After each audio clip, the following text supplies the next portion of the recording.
एहतियात कीजिए, गफलत और लापरवाही से गाड़ी चलाना जानलेवा है।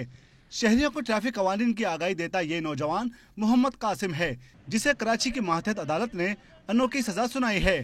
कासिम और इस्लाम ने 2015 में पुलिस एहलकार को उस वक्त अपनी मोटरसाइकिल से टक्कर मारी जब वो प्रोटोकॉल ड्यूटी पर तैनात था। कासिम को 1 बरस तक हर जुम्मे को 2 घंटे ट्रैफिक सिग्नल पर आगाही बैनर लिए खड़ा होने की सजा मिली, जबकि अदालत ने इसके दूसरे साथी को बरी कर दिया। मेरे भतीजे की तबीयत खराब थी, जल्दबाजी में था।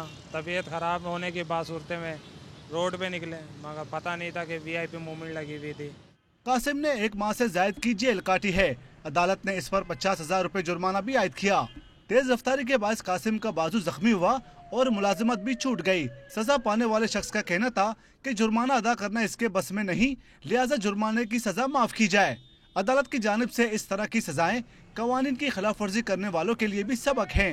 कैमरामैन मोहम्मद अली के साथ शफी बलोच, डॉन न्यूज़, कराची।